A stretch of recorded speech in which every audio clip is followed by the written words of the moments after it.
1, 2, 3, 4.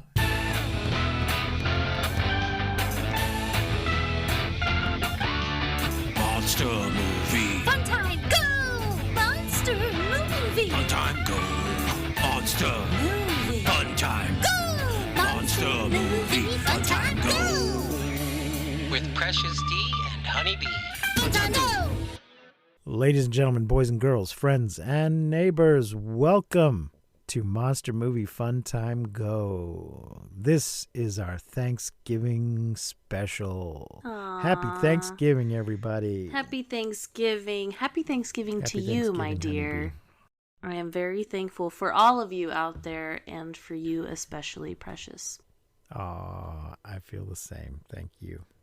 And our movie this year is Thanksgiving from 2023. I really wanted to see this in theaters. You did? I wanted to see it in theaters. Oh. I had planned on I seeing did it not. in theaters, but I just never made it.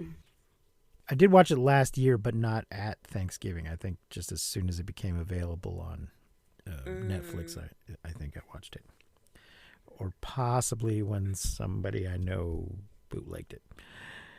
I'm just going to quote Wikipedia here for the explanation. Thanksgiving is a 2023 American slasher film directed by Eli Roth, based on Roth's fictitious trailer of the same name from Grindhouse, 2007. It is the third feature-length adaptation of a fictitious Grindhouse trailer after Robert Rodriguez's Machete, 2010, and Jason Eisner's Hobo with a Shotgun, 2011. Fuck yeah. So this came up during our 31 Days of the Dead. Grindhouse was a double feature movie that Robert Rodriguez and Quentin Tarantino did back in 2007, where they each made a movie in the style of old cheap exploitation Grindhouse movies, and they made some fake trailers. And when the word got out they were making fake trailers, a bunch of other filmmakers said, ooh, can I do one? Please, can I do one? And they even had a contest. And I believe Hobo with a Shotgun was the contest winner. So there were several of these fake trailers, but 3 of them got turned into real movies, which we've already listed. I have Hobo with a Shotgun, but I haven't watched it yet. It took Eli Roth 16 years to get around to making the real version of this movie, whereas the other guys, it just took them 3 and 4 years. So maybe some of those other movies will eventually get made into real movies. You can't rush art. There you go. It is, as I said, directed by Eli Roth, screenplay by Jeff Rendell, story by Eli Roth and Jeff Rendell, and it is 106 minutes. The budget was $15 million, and the box office was $46.6 million. All right, okay. The cast is Patrick McDreamy! Dempsey. I was going to Sorry. say, isn't he? He's Dr. McDreamy. I never really watched that show, but I was aware that. Okay, Oh, well, really? sidebar. A very quick sidebar here on that show, okay, is like one time I had this really wonderful roommate who lived with me and was like, you have to watch this show. And I was like, I really can't because the episodes are an hour long and I just can't commit to that. I need 20 to 40 minute episodes. I can't do longer than that. If a show has episodes longer than that, I just won't watch it because it's too long for me to be sitting down and stuck in a show, right? Because I can't watch more than one episode at a time. Like, I just hate that. So I was like, I can't do it. She's like, come on, just watch like a few episodes. I watched this show so much.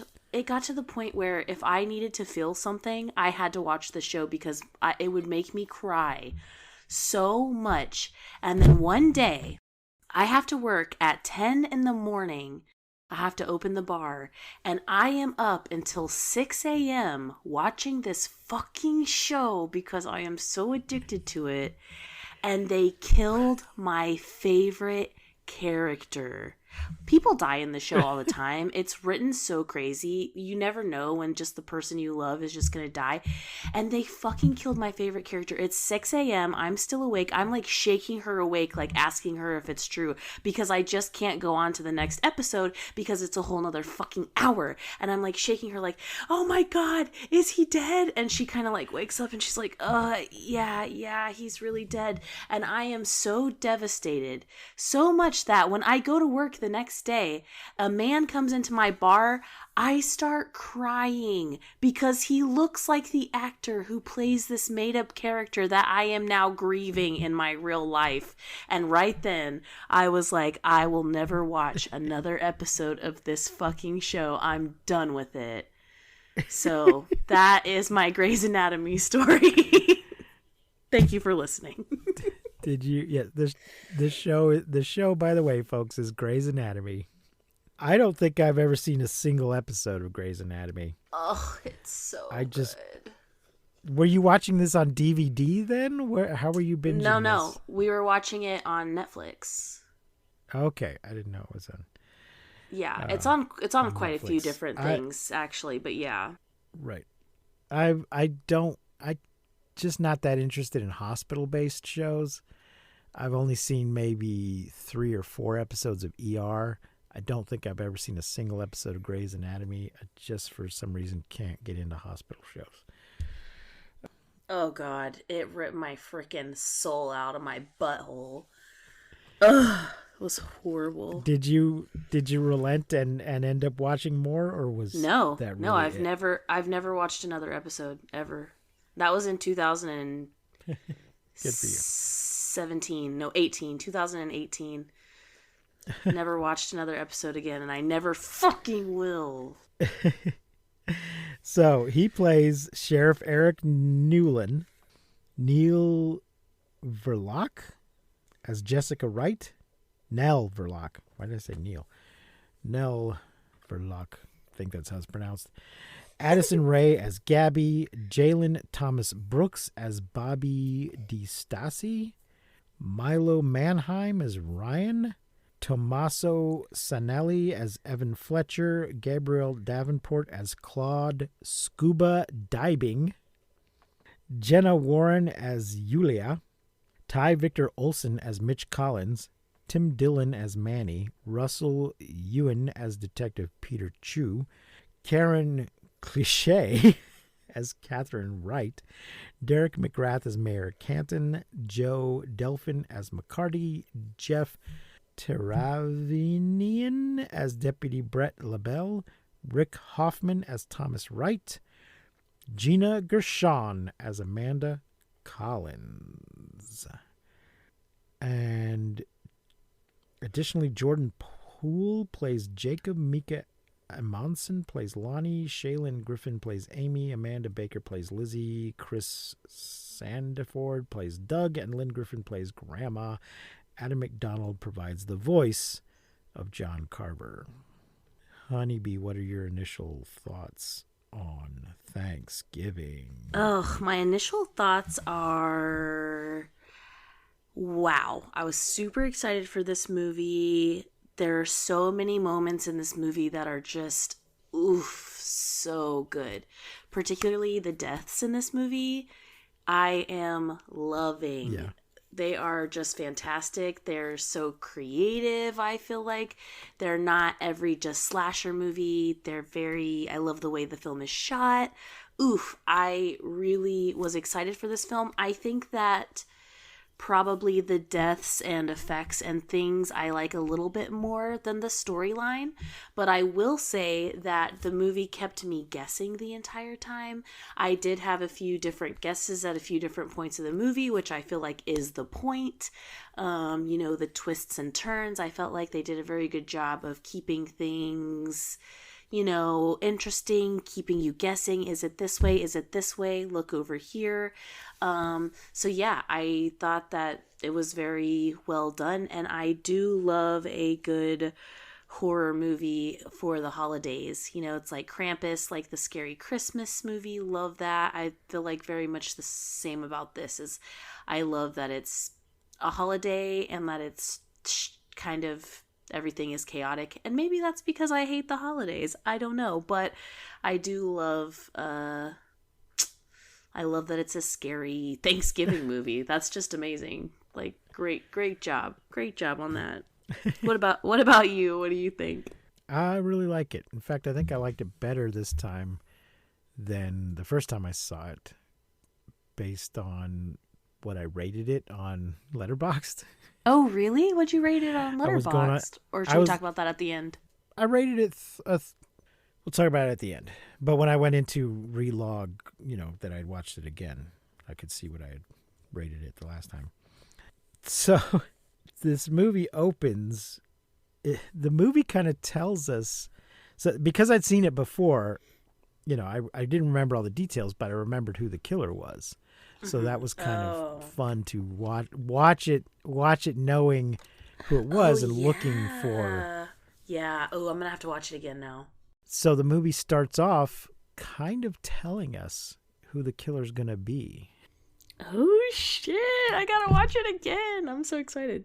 Because it begins with the exterior of a house and creepy music playing, ominous music playing as someone approaches the house, as if the killer is coming to the door. And then the doorbell rings and they open the door and it's Patrick Dempsey. He's come over for Thanksgiving dinner. And remembering that he was the killer, I was like, oh, they're telegraphing at the beginning of the movie. Wow. That he's the killer. But of course, you're not going to remember that at the end of the movie. Yeah. So here's the full plot from Wikipedia. Thank you, Wikipedia. On Thanksgiving in Plymouth, Massachusetts, a mob gathers outside a local superstore, Right Mart, in preparation for Black Friday sale. Oh, God. So we start off with two different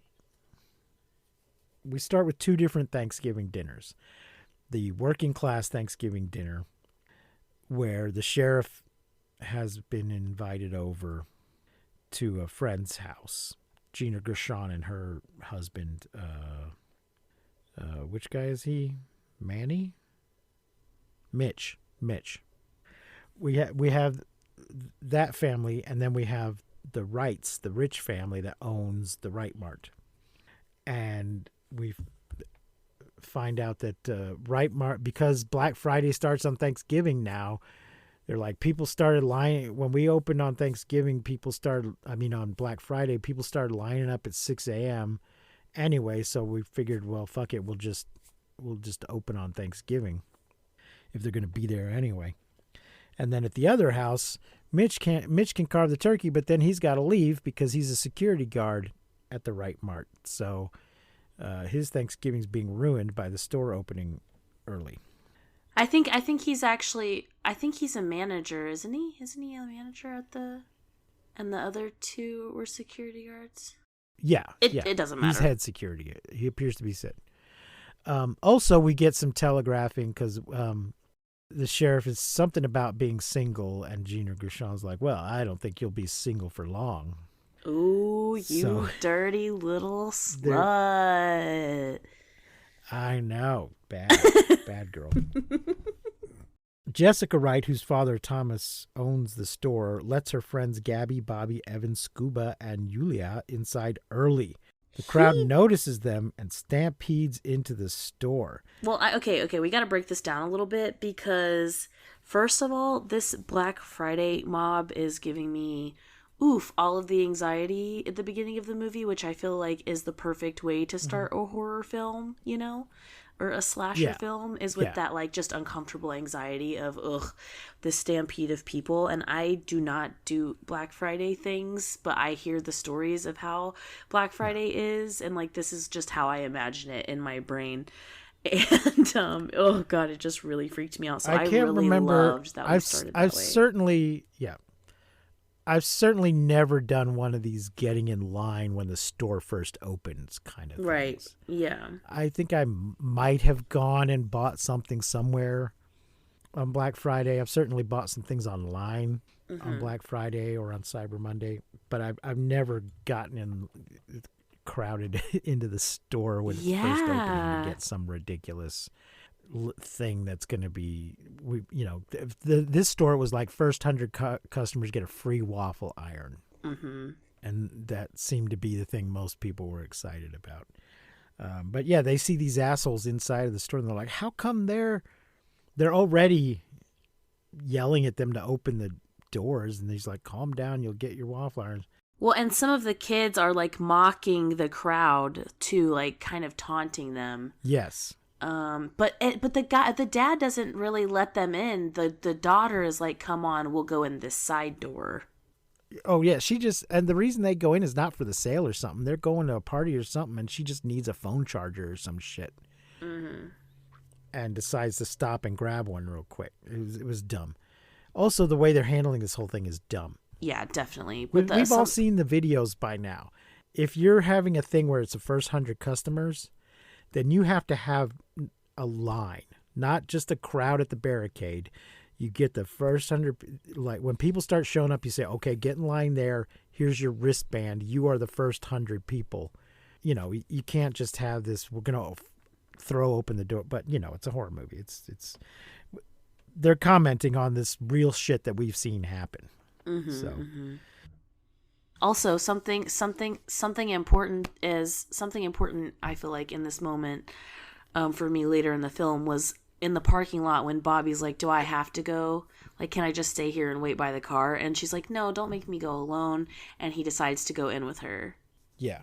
Yeah, he didn't really want to be a part of it. And she made him.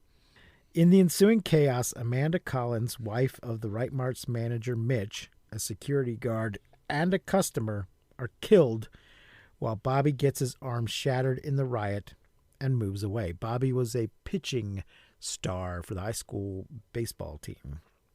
And so it's significant that his arm is broken. That's bad for him. I mean, it's not good for anybody, but it's particularly bad for him. And another moment that we get that I am just now realizing as I'm going through my notes was like another kind of moment when you know who the killer is of, oh shit, is when the sheriff turns around and sees Amanda is dead and he kind of loses it. Yeah. But also Bobby gets his arm broken because he's trying to help somebody. Mm-hmm. When they break through the door collapses inward and on top of the security guard and people trample him. And Bobby can see that he's still alive and starts trying to crawl towards him to help him, and gets his arm stepped on in an awkward enough way that it just breaks it. Yeah. So he's actually, of all the assholes in the movie, he's actually not an asshole. He didn't want to go in, and he gets hurt trying to help somebody. Mm-hmm. But at one point, the only reason why I thought it could be him was because the killer is very short. And Bobby just happens to be very short. Yeah. I remember thinking about that as I watched it. I'm like, McDreamy seems kind of short. Does the killer look short though? But he's wearing that hat too, so it makes him seem taller. Probably. But he does look very short, very short. At one point, I was like, maybe the killer is a woman because of how short she is. Because there's a moment where Jessica and the killer are standing like eye to eye, and the killer looks like almost a little bit shorter than her, like minus the hat. Right. I was like, whoa, so tiny. So tiny, little killer. Or when the killer kills the first security guard that fled the scene, looks so tiny standing next to that guy. I was like, dang, is it a woman? We also get this set up for what is his name? Who, Ryan? Jessica and Bobby are Yes, Jessica and Bobby are dating, but Ryan clearly likes Jessica and is hoping to, move in. Mm-hmm. So then when Bobby moves away, just sort of ghosts everybody. He gets his chance. The following year, Right Mart begins preparations for another Black Friday sale. When Bobby returns to Plymouth, a waitress named Lizzie is killed by a figure wearing a John Carver mask. Lizzie was terrible. She was one of the head rioters. Yes. She was right up at the front and causing the most trouble. She's killed by a figure wearing a John Carver mask. John Carver, ladies and gentlemen, famous pilgrim who was the first governor of the Plymouth colony. And also his mask looks a bit like the, what's his name? V for Vendetta. Yeah. What's the, God damn it. Anonymous. Guy Fawkes. And I think they wear similar hats. So they're, similar time period, I think. They do look very similar. I'm just saying, I feel like if they still did a celebrity death match, we should have John Carver versus Guy Fawkes. Ooh, we should send it to ancient rap battles of history and make them battle it out. There you go. Lizzie's involvement in the epic Right rap Mart battles of incident. history. That's it. Lizzie's involvement in the Right Mart incident leads police to believe those involved are being targeted. The assailant, now fittingly called John Carver, tags Jessica and her friends in grisly social media posts. Jessica lends camera footage from the Right Mart incident to the town's sheriff. I'm jumping ahead quite a bit here.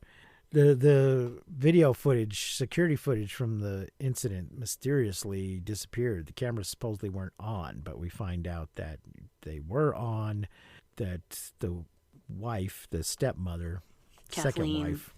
Kathleen deleted all the footage because she's a bitch. I did not like Kathleen. Yes, and it was her suggestion to keep the store, to open the store early. Mm-hmm. But it turns out there's a backup in Dad's office. But it appears that John Carver already has this footage. Mm-hmm. Well, he has the footage because of the kid who recorded it. He has like the viral video. There's some, right, but I thought some of what he had was store video. Yeah, the one of the baseball players is just up on a counter recording the riot for YouTube shit or whatever, and but claims later that he was not the one who uploaded it. Yeah. Before we get to the footage and stuff, though, we meet McCarty, who has a great nose, by the way, and he's kind of like he's like the shit, but also kind of saves the day a little bit. Because he gives her like the knife ring thing, and then and gives them a gun. Okay, I didn't realize you were talking about the dirt bag. Yeah. Who's what was that guy's name? Yeah, that guy. So there's this guy in the movie who hangs out around the high school kids. Is he the guy they said was held back a few years? Yeah. He sells alcohol to the high school kids. And guns, apparently. Loans one of them a gun at one point, and he gives her this ring, but doesn't it? That ring kind of comes out of. We get a couple of Chekhov's items in this movie. We get Chekhov's blunderbuss and Chekhov's lucky ring. Although he does not explain to her at any point that this ring actually has a little blade that'll pop out of it, but she just. But he did because earlier he gave accidentally activates it. Well, he was showing her things like that earlier that he had. Like, it was something else that had the same thing. It wasn't a ring, so I think it was just like a, it's like a belt buckle or something. It was just a little weird. Anyway, where was I? She gives the footage to the sheriff, but actually much later. There's also a new deputy that comes to town for that day. Also, before Carver kills several more residents. Bobby shows up, and she's already said he ghosted me. He hasn't seen me. Ryan's been here for me, la la la. And then voila, Bobby shows up, and he's like, I'll see you around. And she's like, fuck you. By the way, are you killing people? Yeah. But he says though, I blamed you for what happened to me. I kind of get it, in a very natural human way that he blames her, and I kind of don't fault him for that, but kind of also fuck him, Yeah. But he's like, I'm still your friend. You can trust me, and it's like, bitch, you literally just ghosted. Yeah. Well, I mean, he was probably his pitching career was potentially over, and he was probably suffering from depression, and Yeah, Anyway, yeah. Carver kills several more residents involved in the riot, including students Lonnie and Amy and security guard Manny, because Manny just abandoned his post when all the shit went down. Evan and Gabby are soon abducted while Yulia is attacked in her home. I have a note here. Russian dad, only smart guy in town. When people seriously start dying, Yulia's father is just like, we're leaving town. We're going to Florida. Pack your things. The only thing he's not smart about is they should just left immediately and bought new things in Florida. Yeah. Jessica and Scuba make it there, but are unable to stop Carver from disemboweling Yulia with a saw. Oh, so good. But before that, Carver out. One of the best deaths that we kind of skipped over is the knife in the trampoline scene. Oh, that one is so that is good. That's in the original. That's in the original trailer, and it's actually even more brutal. Have you seen the original trailer? No, I haven't. Okay, if I'm remembering correctly. Okay, remember she starts bouncing on the trampoline. Mm-hmm. And in the original trailer, she takes her top off because it's a Grindhouse movie. And she does the splits on the trampoline. Mm-hmm. And we see this girl do that. But in the original trailer, I believe that's when she gets stabbed, is when she does the splits. So she gets stabbed right in the crotch. Mm. This version, she didn't take her top off, right? No, she took her sweater off, but no. She pulls her like skirt up and takes her panties down. Right, but we don't get, we just kind of get a glimpse of her butt. Yeah. We don't get. She's not topless, and she doesn't get stabbed right in the hoo-ha. So he actually toned it down, but she gets stabbed several more times. Mm-hmm. The thing is, we don't actually see, we see the knife come up and then we see her land, but we don't, But in a way, he made it less graphic. Mm-hmm. Although plenty of this movie is graphic in its own way. This is what the first really one that gets killed gets cut in half by a dumpster. Mm-hmm. Yeah, but I feel like this is really when the movie starts picking up, is after the trampoline scene, and starts getting just really just gruesome and bloody, and it's just so good. Yeah, and the guy that's watching her on the trampoline, he just gets his head turned around completely, gets his neck broken. Yeah. So Yulia gets killed with a table saw. The police attempt to lure Carver out by having the Wright family participate in the Thanksgiving parade. So after each of these killings, some of the bodies are displayed publicly, or parts of the bodies are.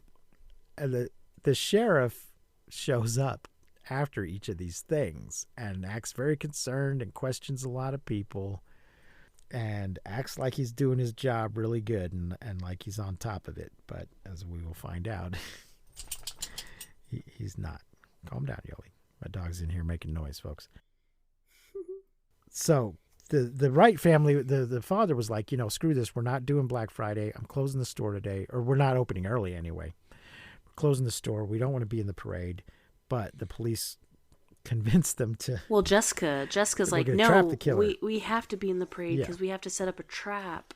Yes. And the sheriff is like, well, we'll clear out the warehouse where you take the floats after the parade. We'll clear it out. We'll make it look like it's empty, but there really will be police all over the place. This, I believe, is actually so folks, if you haven't figured it out by now, I'm just going to go ahead and spoil it. Of course, we always spoil all these movies. The sheriff is the killer. Yeah, we spoiled it in the first 5 minutes. And this, I believe, is actually a trick on his part. Yes. He's. I think this is actually a trick on his part, because if all of the police are waiting at the warehouse, then they won't be along the parade route, because John Carver pulls a fast one and shows up in a different outfit, shows up at the parade dressed like a clown, which is cheating. That is a violation of serial killer rules. And yet, why don't more of them do it? I could switch masks and they'll never know it's me. So I was writing the note. Why are there random clowns sprinkled? And then boom, he cuts someone's head off, and I was like, oh, okay, that's why. Mitch also temporarily disrupts the parade, also wearing a John Carver mask, with Thanksgiving not thanks buying signs. Mm-hmm. And yeah, because he's mad. He's a suspect for a while because it's his wife that got killed. Gina Gershon was his wife that got killed in the stampede, and he's like, they had this stupid sale, but they didn't hire more security. There was just 3 of us, and he's been mad about this for a year, and he disrupts the parade. But that's a red herring because it's a clown that starts killing people and cuts the head clean off of the turkey mascot and creates a bunch of chaos. Some people just get killed as collateral damage. The prow of the fake boat goes right through the head of the guy in the truck that's towing the boat. Oh my gosh, that was sick. And the kids are just yelling, "Grandpa, wake up!" I noticed there was a lot of pilgrims in this parade and no Indians. I didn't see any Indians. Maybe they thought, rightfully so, that I think it's having for the white best. people dress up as Indians would be inappropriate, and didn't think any actual natives would want to participate in this nonsense. Here we go. Carver, in a different disguise, decapitates a mascot and sets off smoke bombs, causing chaos in which he is able to abduct Jessica, her stepmother Kathleen, Thomas, and Scuba. But our dirtbag has given her this ring. My father said this ring got him through Vietnam, Afghanistan, the war. Vietnam. Okay. So Kathleen is prepped and cooked alive at Carver's hideout. Her corpse is served as a turkey at the table. He's been setting up this table. He's been texting the group pictures of this table. There's name cards at the table. And he's got, a torso and a decapitated head over there already. He's live streaming it. What were you going to say about? I was going to say, Yes, I didn't like Kathleen through the whole movie until this moment when she's getting cooked, and I was like, oh, honey. Oh, no. Yeah. And another one of the girls is in the refrigerator, but not dead yet. And she does act like she leaves the girl in the fridge, but because she can hear the guy coming, she's like, shh, he's coming. She says, I'll be back. I'll be right back. I'll be back for you. Yeah. I believe her because she's a shit, but I believe her in this moment that she is going to try to help this girl. Yeah, I do too. But she's not able to. So good job of making us sympathize with the asshole right before she gets killed. Mm-hmm. So let's see. Her corpse is served as turkey at a table where the hostages and victims' corpses are seated. Carver then bludgeons Evan to death in a live stream in front of the others. Jessica and Scuba escape from the table, and Carver chases Jessica through the woods. She then comes upon Eric lying on the pavement and follows signs of movement into a building where a parade float materials are being stored. Eric is the sheriff. Mm-hmm. She sees Bobby in the Carver costume, but Eric joins her and tells her to go outside. Gunshots are heard, but Bobby is not found. The police inform Jessica that her friends and father are safe. In the sheriff's office, Jessica notices the same debris from the woods that stuck to her clothing is also stuck to the hem of Eric's pants, revealing that he is the killer. Eric reveals his motive for the murders.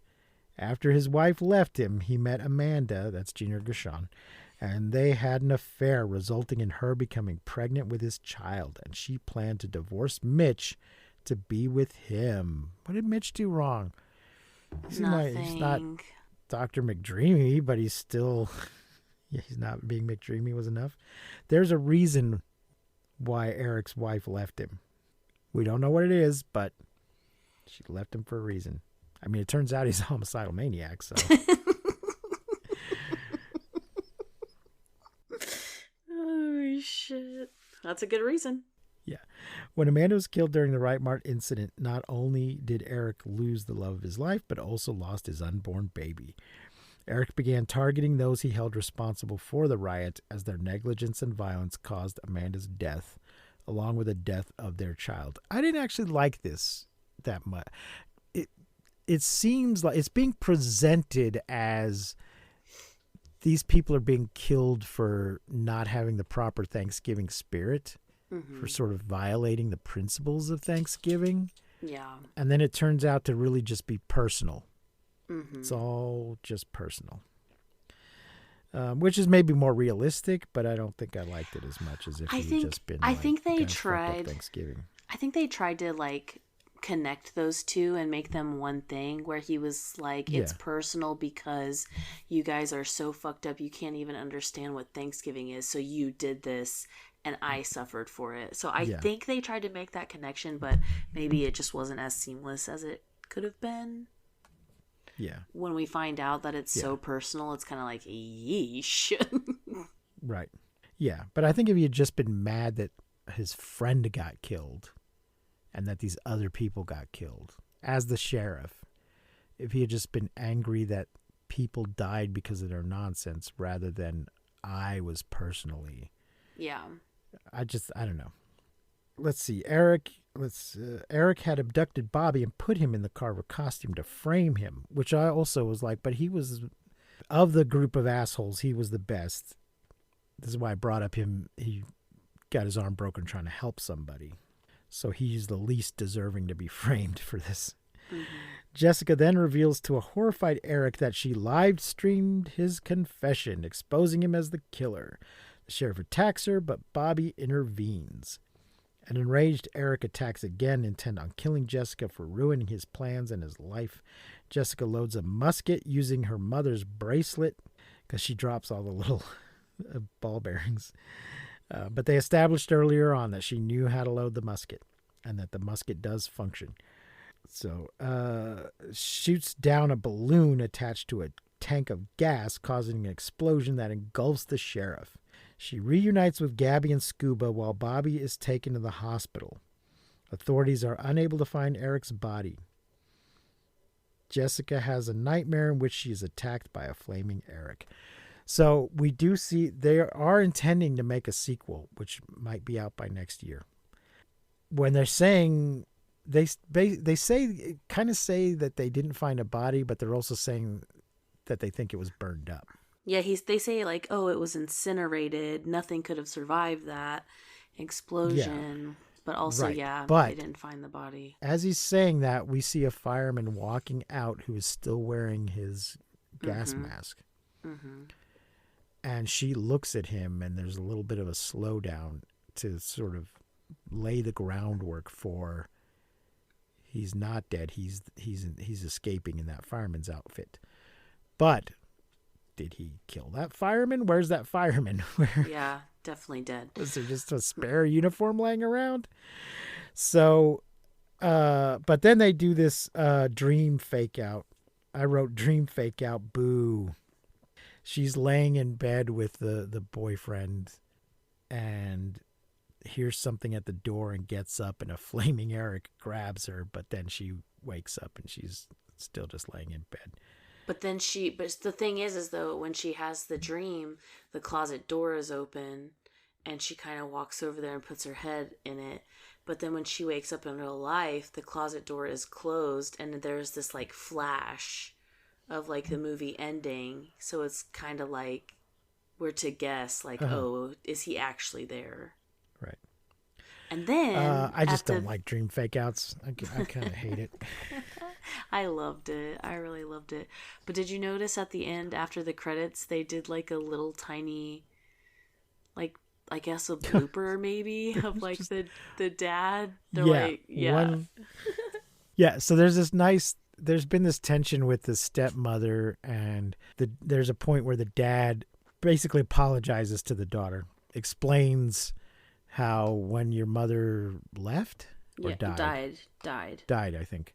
Your mother died, and I was so empty, and I thought I'd never love again. And then I met, what's her name? Kathleen. And I felt alive again. And Kathleen, I felt alive again, and I just overlooked all the flaws, and apologizes for, and you sort of got ignored or left out or overlooked. I can't remember what he said exactly. Because of that, and I'm sorry. And so then she's, I love you, Dad, I love you, hugs him, and then walks off and then leaves. And apparently, because we see this little thing at the end of just her saying, love you, hug and leave. Apparently they just left the camera rolling for a long time. while he's standing there still trying to act, but has no lines to say. And then eventually just kind of gets frustrated and flips them off just as they're saying cut. And it was just maybe, I don't know if there just no other bloopers. I don't know why that was the thing. Just a silly tagged blurb. the whole movie. Just a thank you for staying through all the credits. So there you go, folks. Thanksgiving. So what are you going to rate it? 5 stars? Honeybee, what are you going to rate? 4. I gave it 3 the first time, apparently. But I'm giving it a 4 now. I liked it. Okay. I guess when I first saw it, I just thought it was okay, but I think I liked it. Nice. I'm going to say that this movie is like... I feel like the deaths make it 5 stars. The storyline at like 4 stars. So I think it's a 4-star movie with 5+ star deaths. So because of that, I'm going to give it 5 stars. Okay. All right. Well, there you go, folks. Thanksgiving is streaming on Netflix. Watch it. There might be a sequel. Might be a sequel coming out next year. That apparently is the plan. Fuck yeah. Thanks for joining us. Happy Thanksgiving, everybody. Happy Thanksgiving. Hug your loved ones. Call your mother.